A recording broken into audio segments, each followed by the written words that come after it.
Under the mayor's report, recently there's been obviously some discussion regarding recent decision regarding fire division and our policy regarding the sending of personnel. Much of the information that's out there, but I think it's important that the administration be accurately represented as to where we are with this. So here's our official position so that there is no question. You know, one of the responsibilities we have to our citizens is to provide them with safety services. Safety is of the paramount concern to the city. We have been and remain today committed to the safety of both the residents and the employees of this city. I also believe in providing not just safety services, but in fact in all city services in the safest and best manner. This is what our residents expect. This is what our residents deserve. The staffing decision that was made by the administration follows the National Fire Protection Association's best practices regarding minimum staffing. It is the continuation of a policy that has been in place since March. It is a policy that was implemented as recently as last year intermittently during certain time periods. This decision is well within the scope of the authority of the administration, and it was carefully considered by the Chief of Fire in the Perrysburg Fire Division, as well as the City Safety Director, and the decision stands. The men and women in our fire division are hardworking and are dedicated to saving the lives and protecting the property of our residents. I have the utmost confidence in their professionalism, in their skills and ability to continue to perform their jobs. End of my report. I have a question regarding apparently a study that was done almost 10 years ago regarding second fire station. Where's the administration with that recommendation? Where did that go? What happened to that? I'm only privy to it because of history that's been relayed to me. What happened to that? I've heard of second fire stations coming and going. What happened with that? That study, I've actually heard about that study, but not actually read that study, only having been here a little less than 2 years. I do know one of the outcomes we were hoping for last year when the city participated in a external study with Matrix Consulting for both police and fire is that they were hoping to get some sense of when is the right time to put a second station into play. You know, giving us some demographics or some parameters. Is it when the city grows to this milestone, or we have this many rooftops, or these certain types of businesses? And that report never had that materialize within it. It talked a bit about run times being important, and it said it was kind of up to the city to establish what they wanted their run time goal to be, and then to kind of work backwards from that. If I remember correctly, and Chief, you may remember that study a little bit better than I did. But at this point in time, you know, we've had discussions with various entities about possible locations, but one thing that does need to be worked out prior to moving forward and coming to council on the second station is what is our ability to staff that station? What are our options for staffing that station? And then we have to come up with a funding plan, and then obviously present it to the body that is here. And then move forward with actually designing a station on property that the city would have to go and obtain. Where do we stand anywhere with that as far as moving forward? Or we actually, just a few short weeks ago, had a conversation with fire regarding starting those conversations up with not only the chief and his senior staff, as well as some of the firefighters and paramedics, to start those conversations on what options are out there, looking at alternate models that other jurisdictions use that have multiple fire stations located within their municipality. So am I hearing that the administration is actually interested in creating a second fire station? We're interested in exploring a second fire station, but we have to make sure that we can operate it in a safe and effective manner. Okay, because I think that most people understand working within budgets. Budgets, when I hear them, that budgets, most people see dollars and cents, they see numbers, I see priorities. I'm concerned with this. I still haven't been convinced of rationale at this point. Considering these things have taken place for some time and we've only grown, I'm not convinced. I haven't heard that we're safer today than what we were 2 weeks ago. I haven't heard that. And so when these things come up, and I have many citizens talking to me about what's going on, I haven't heard anything that makes me feel safer or feels as if the Perrysburg residents, well, one resident asked me, am I getting a tax break? Because all of a sudden we've gone backwards in what we pay for fire services. So I guess at this point, I'm uncomfortable with that decision. And what decision are you talking about, Councilman? The decision to roll back to a 4 staffing. When it says best practices for minimum, those two things to me are contrary to one another. It said best practices for minimum staffing. And when you're working with a minimum staffing measure, to say that you're not taking a chance, okay, and this is a risk management type of a decision. To me, I'm not convinced. I haven't heard that we're in better shape, especially when studies have said in the past that you really should be looking at a second station. So when we go backwards, it seems contrary to what past decisions or past studies have shown. For the record, you're referring to going backward. We're not going backward at all. We're continuing a practice that we have done for months now, a practice that has been implemented periodically in the past when necessary to control the total fire division picture. And as has been indicated before, we have looked in the past. When I was on council, we had looked in the past at a second station, but for a lot of different reasons, it was determined that the need, it wasn't at the top of the list at that point. So the numbers, and they're tracked every month, show that the way we're staffed now and the way we're operating the fire division, everything shows that we are doing as well as we were before. There is no supporting data to suggest that either we've gone backwards or that we're less safe at this time. As I indicated to the union president when we sat in my office a few weeks ago, very open to looking at discussing this. This is something that the administration has acknowledged that there will become a point in time for this. But there's a process for that. There's a process of looking at everything and seeing how we're going to balance the needs of the entire city. And I understand that there's some who believe, well, it should be automatic and it should be right now. We have to look at the whole picture, and we have to balance everything. And our balance right now suggests we're doing the safest and best practice, and we're going to continue looking. And like I said, just a few weeks ago, we had conversation with both the chief and the union president on this issue. So if it's out there that somehow the administration has said, we're not interested in that, frankly, that information is false, and that's being charitable. It's false. We've acknowledged that we're looking at it, and we will continue to look at it, and we're going to do everything we need to do to ensure that the citizens of this community are safe, because that's our priority.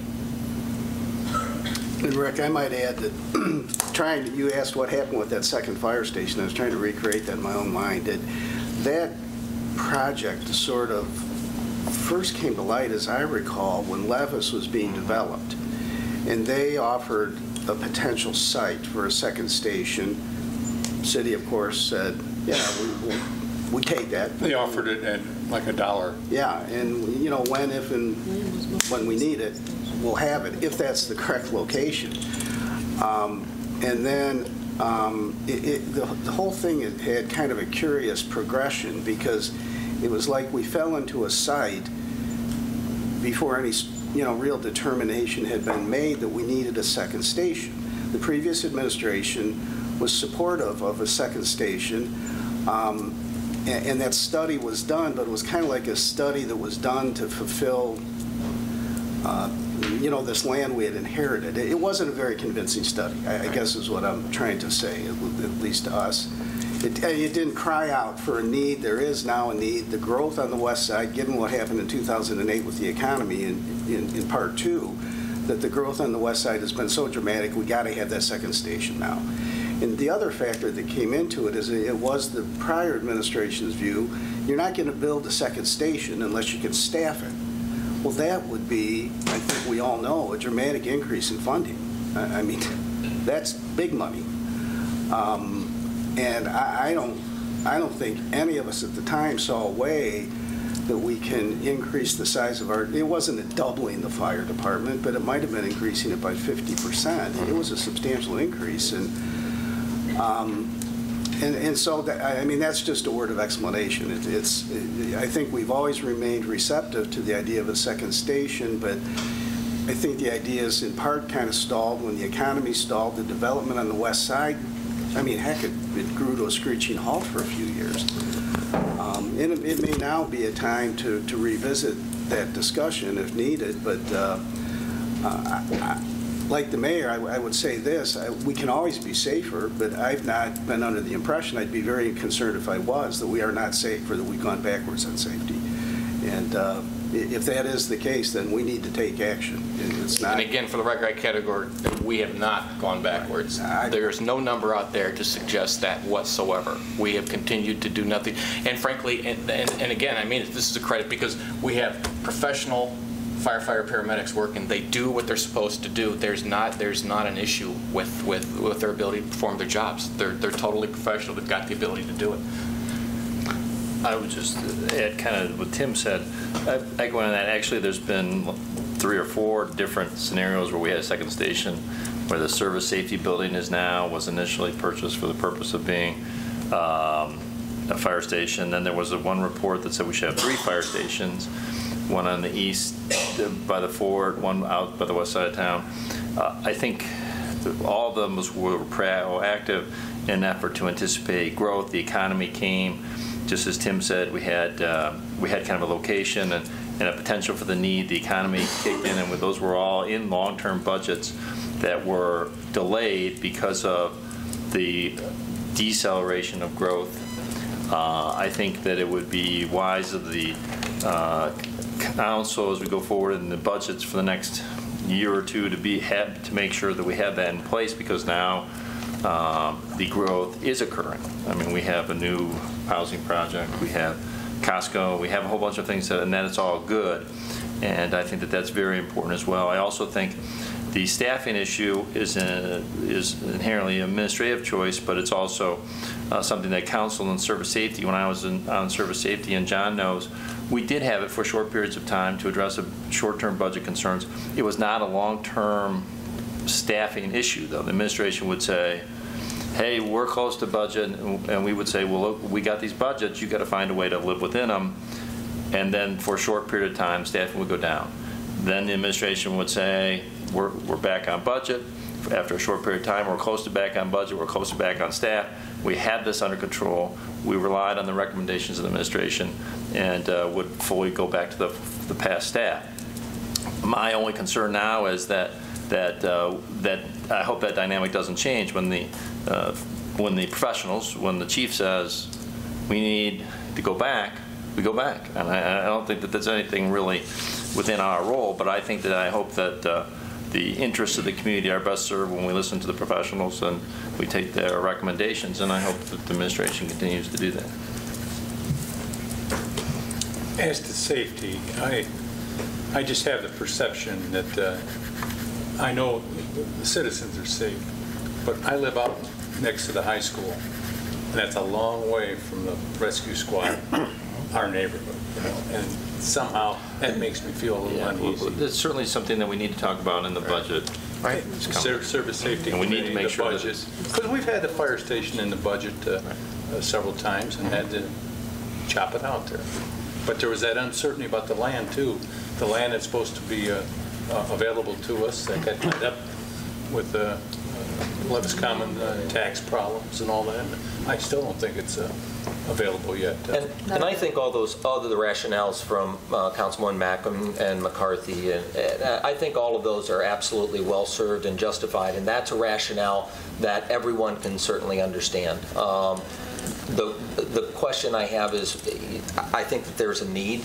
I see the need out there, and I just don't know why we're reversing that at this moment, other than we haven't budgeted enough, if that's the case. And so that's my question. And I just question why are we going back? If it's a budgetary issue, then it's a budgetary issue. But I would hope that, as it's been incremental in the past, that, as Councilman Mackin was saying, that I would hope that it would be something that Chief Klein, if he would so say, time has come, I think we can get back to where we were before, I would hope he would be recognized. Once again, just so we're clear, I appreciate your position. We'll agree to disagree. When you say we've gone back, we have not gone back whatsoever when it comes to the safety of this community. And I want to express that is our position. The numbers support our position, and I want to make clear on that. Whether or not you have a preference for more people going or not, that's a totally separate issue from safety, and I just want to make sure we're clear on that.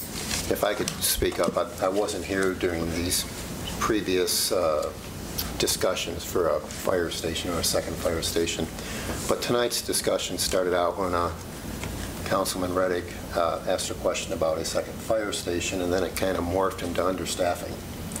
And I think it's important that we separate the two, because in order to increase staff, we don't have to have another fire station. I think that from what I'm hearing tonight, I think if there's a need for another fire station, it's because of the location of the existing fire station versus the places it needs to, the firemen and the paramedics need to get to. So I would personally, unless somebody can persuade me to believe otherwise, evaluate the need for a second station based on if another location is needed to better serve the growing population versus another location is needed to increase staffing, because I haven't heard anyone say that this going back meaning going back to a larger staffing. If we can go back to a larger staffing, presumably that larger staffing was done with the existing location that we have. So to increase staffing, it sounds like we have a large enough station to increase staffing, because we've had larger staffing in the past with this location. But if there's a need for a second location because it cuts down on response time for John, because he lives out by the high school, and I think that's more of the concern in the consideration for a second fire station than the need to increase staffing. I don't feel unsafe, and some people may say they feel unsafe, but our chief is here, and I haven't heard him speak up and say we're at unsafe staffing levels. And he probably knows more about it than anybody in this room. So that's my. Okay. If I could make a comment, Mr. Mayor. We certainly can't quantify safety, but we certainly can quantify that which would determine whether we have adequate personnel, this adequate number of stations. And so I'm assuming that our administration is looking at response times and the personnel needs that we have on a regular and consistent basis, so that we can have good data behind what kind of risk are we putting our community at. So as much as we can't use data to measure security, we have to use data to determine whether we need a second station or we have an inadequate personnel staffing situation. And the standards that have been alluded to, I'm assuming, have used data to come up with that kind of criteria. So I just think we have to be very diligent in measuring this as we go forward. Thank you. Any other comments? All right. Did you want to say? I was just going to have a report. Your report. Safety, Mr. Matuzak. Okay, I do have a report, and I have a few items. We met tonight at 6 o'clock, so I don't have any written minutes to go over, but I will do my best to try to summarize what we talked about. I think most of the folks out here were present for that, but not everybody up here was present. Present at my meeting today was myself, Mr. Van Hoosen, Mr. Kevern, Administrator Mrs. Cabot, Mr. Borrego was there, John Eckel was present, and our city engineer, Doug Dariano, was present. The meeting started with citizens' concerns, and I have your name here, Jeff Hoffman, approached the podium, and he had some legitimate concerns that he voiced, and it had to do with staffing levels with the fire department. And he submitted some information to us because he cited some data that I would like to have so that we could take a look at that so that we could respond, or at least not council is going to respond, but it's my understanding that the administration will respond to him.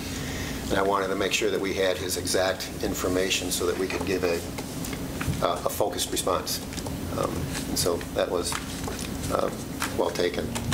After that, Mr. Dariano, Fire Chief, for the purchase of a new vehicle. We have 4 vehicles right now. I believe we have 1 SUV. And we're looking to replace an older car with a new SUV, and he's opted for an SUV for multiple reasons, because they're better utility vehicles. And he's looking for 4-wheel drive, not so much for being off-road, but for the snow, especially after this last winter. He did present us with a lot of information as to what the vehicle would be equipped with.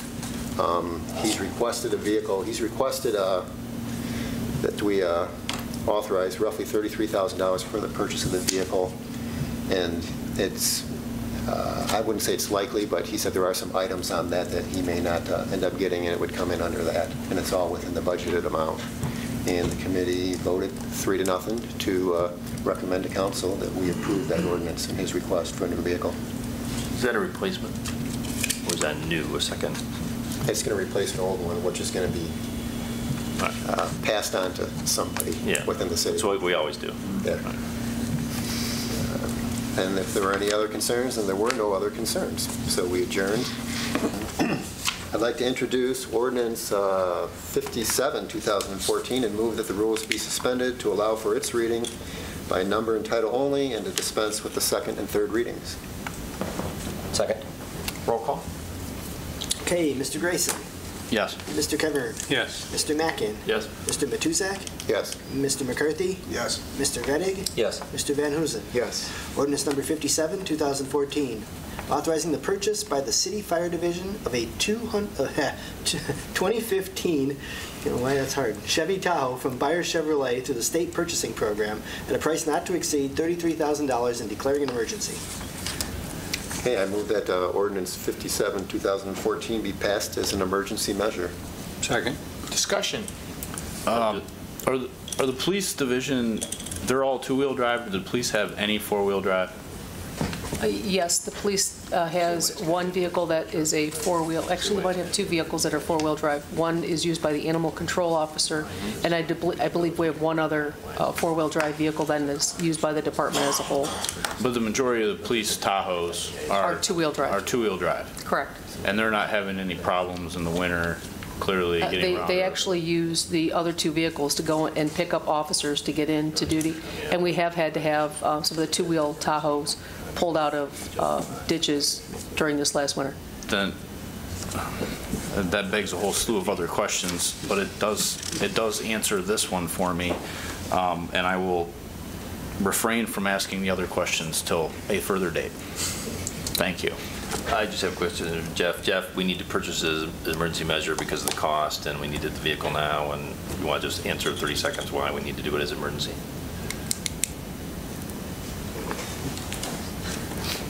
Basically, right now these vehicles are not in production, so when they go into production in August, they're going to start going through the queue as to when they get ordered. So if we wait until later in the year, we have a good possibility of getting it after the snow. Thank you. Less than a third. Any other discussion? Roll call. Okay, Mr. Van Hoosen. Yes. Mr. Rettig. Yes. Mr. McCarthy. Yes. Mr. Matusak. Yes. Mr. Mackin. Yes. Mr. Kevern. Yes. Mr. Grayson. Yes. Okay, now recreation. Mr. Reddick.